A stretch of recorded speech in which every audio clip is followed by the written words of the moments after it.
Olá, gente, tudo bem? Hoje temos um tema aí diferenciado para você. Seja muito bem-vindo ao nosso programa, o seu programa, o Varela Torres, Momento Jurídico.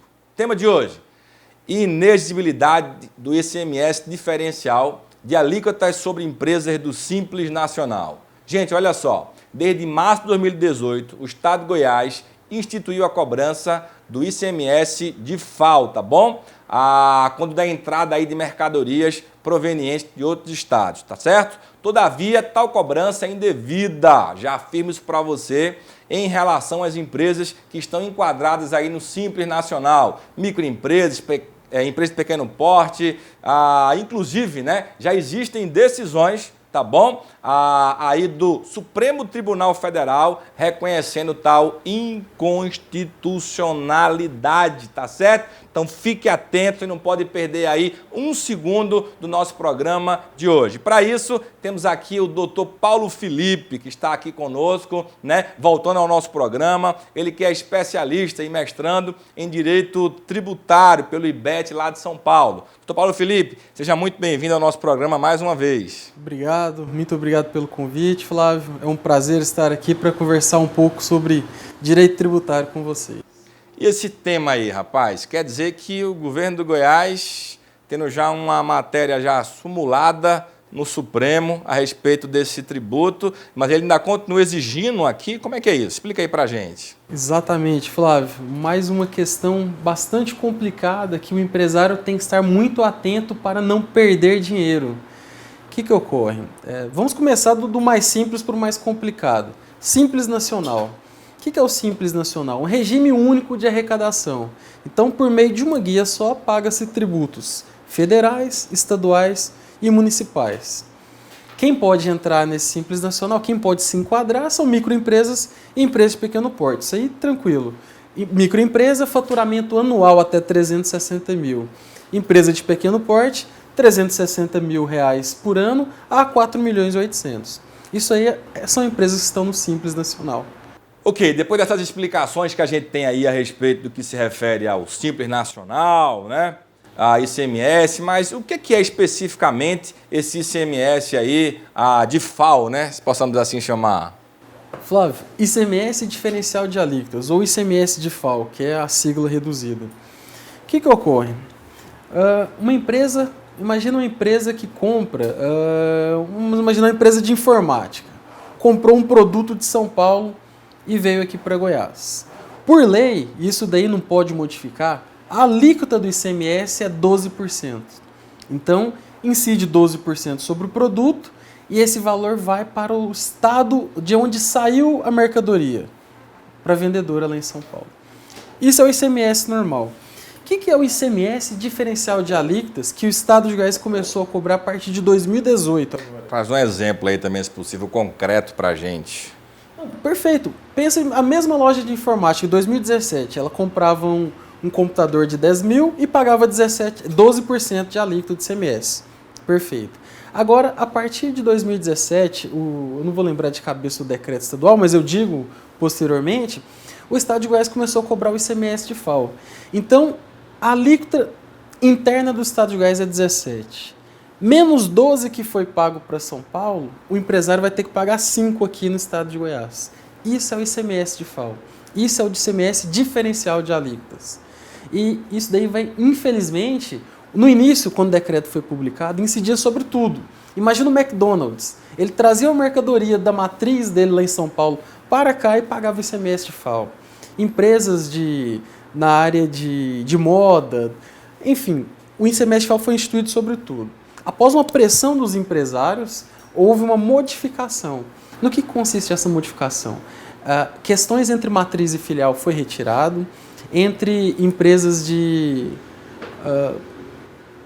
foi retirado em relação à matriz filial, empresas de modas, então foi diminuído. Mas muitas empresas ainda estão pagando esse ICMS diferencial de alíquota. É difícil de poder entender de que mesmo com decisões já acumuladas do Supremo Tribunal Federal, existe essa exigência e cobrança do que se refere aí a esse tema. Então, ele é inconstitucional. Mas em que ele é inconstitucional? Eu não consegui compreender direito, eu não sei se o nosso telespectador também, que não é assim, não vive esse tema de direito tributário, conseguiu compreender também.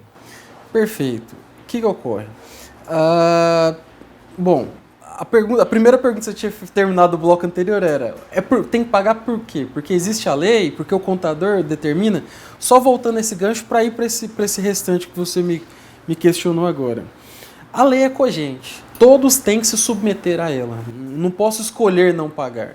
E o contador, pelo princípio da prudência, ele chega no empresário e fala, olha, incide o tributo, teremos que pagar. Agora, por que ele é inconstitucional? Flávio, a Constituição diz que esse ICMS diferencial de alíquotas, ele pode incidir sobre bens. E a lei do Simples Nacional, a Lei Complementar 123 de 2006, ela ampliou a incidência do ICMS de FAO. Ela diz que não só sobre os bens, ele pode incidir sobre mercadorias. E aí o direito tributário é um direito de sobreposição. A gente tem que pegar os conceitos lá do direito civil. O que é o bem? Essa cadeira aqui no seu escritório é um bem.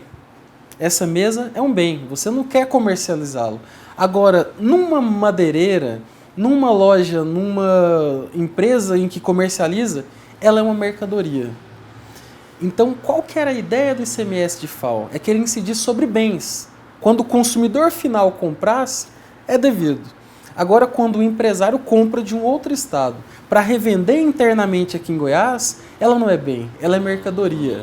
E aí está a inconstitucionalidade. Olha só o detalhe. Mudamos a incidência de bem para mercadoria. Passou a ser inconstitucional. Porque confronta com o que está exposto na Carta Magna. Eu tenho uma pergunta aqui do nosso telespectador que diz o seguinte, ó, qual o caminho para obter individualmente a oportunidade de afastar a cobrança desse ICMS de FAO, considerando que ele é inconstitucional? Perfeito. Então, uma lei, quem declara inconstitucionalidades de leis é o Poder Judiciário. Então, por mais que eu e você entendamos que essa lei não deve ser aplicada pelo fato de ser inconstitucional, eu não posso deixar de aplicar, porque o fisco vai me cobrar. O único caminho que eu tenho é recorrer para o Judiciário. Então, é necessário entrar com uma ação individual, requerendo a não incidência desse ICMS de FAO sobre suas operações. Faça um pedido de tutela de urgência, de liminar, e a partir do deferimento do juiz você não precisa pagar. No final do processo, vencendo, pega-se de volta o que foi indevidamente pago. Entendi. Esse é o caminho. Tem mais uma pergunta aqui. Ó. Qual o aumento da carga tributária para o contribuinte goiano? Perfeito. Aquele exemplo lá do produto de informática, né? Se ele compra de São Paulo, cuja alíquota interestadual para Goiás é 12, paga-se 5 para cá. Agora, se ele compra de outros estados, a alíquota interestadual seria 7. Então, o valor a ser pago é maior ainda. É 10 para o estado de Goiás. 10%. Nós estamos tratando de alíquota. 10% sobre a base de cálculo. E, só para finalizar, não sei se ainda vai ser objeto de questionamento, a questão está em voga no Supremo Tribunal Federal, foi reconhecida a repercussão geral, acho que, salvo engano, é o tema 517, se eu não estou enganado, eu posso conferir, depois, ao final do programa, eu confirmo. E nós já temos 4 votos favoráveis ao contribuinte e 1 voto só favorável ao fisco. Então, essa decisão já está muito bem encaminhada no STF e tudo indica que vai ser reconhecida a inconstitucionalidade. Entendi. Se a gente pudesse trazer um resumo aí do passo a passo para o empresário que nos assiste, está sendo demandado nesse sentido. Faz um resumão aí para o nosso telespectador, para não ter dúvida. Perfeito. O que é o caminho nesse caso? Conversar com a sua contabilidade, reunir tudo o que foi pago indevidamente nos últimos meses, desde quando implementou no estado de Goiás em 2018, reunir desse material, procurar o seu profissional de confiança, um advogado que seja da área tributária e então entrar com uma ação individual. Nessa ação individual pede-se a tutela de urgência, né, a liminar, para que imediatamente pare de pagar. E, no final, pegue-se de volta o que foi indevidamente pago. Ele consegue, nos últimos 5 anos. Isso, no requerer caso, então retroativo. Retroativo. No caso, a partir de 2018, né, que foi a data que Goiás começou a cobrar. Como é que ele recebe isso? Via de regra, infelizmente, nós iremos para uma chamada fila do precatório, né? É uma ordem de pagamento no qual o Estado vai te devolver isso, sabe-se lá quando. Todavia, existe a possibilidade de pedirmos a compensação.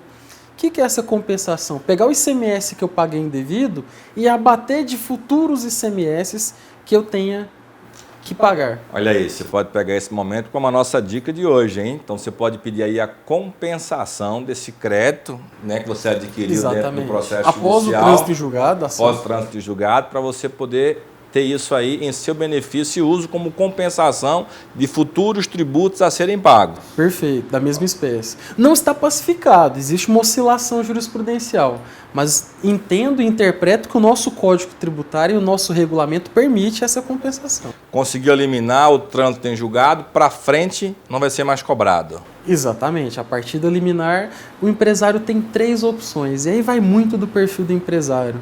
O empresário que é mais moderado, ele pode falar, não, o Paulo, eu consegui eliminar, mas quero depositar em juízo mês a mês. Tranquilo, o processo é do cliente, a escolha é dele. Já um outro não, fala, olha, eu não estou conseguindo pagar folha de salários, eu quero deixar de pagar. Sem problema, são caminhos que o empresário pode escolher. Como é que está a procura aqui no Goiás? Felizmente está bem alto esse caso e temos notícias do judiciário goiano e na maior parte dos casos concedendo no primeiro grau e o tribunal mantendo também, porque ela é patente. Quando você olha a questão que nós falamos do bem versus mercadoria, modifica, amplia de forma indevida o campo de incidência. Então, infringe a Constituição, está errado, não deve pagar. Esse acompanhamento, esse levantamento de valores, começa aí pela pessoa do contador. O ideal é porque você tem um documento específico no qual você faz esse recolhimento mês a mês. Então, é só fazer a reunião desse documento e passar para o profissional de sua confiança. Bom demais. Paulo Felipe, estamos chegando aí ao final do nosso programa, do Varela Torres, né? Um tema hoje bem relevante, né? Eu tenho certeza que o empresário que nos assiste, o nosso telespectador, ele pode aprender aí muito, tá bom? Então, estamos chegando ao final do programa. Muito bom ter você mais uma vez aqui conosco. Muito obrigado, Flávio. Conte comigo sempre. É sempre um prazer estar aqui. Até a próxima. Deus te abençoe.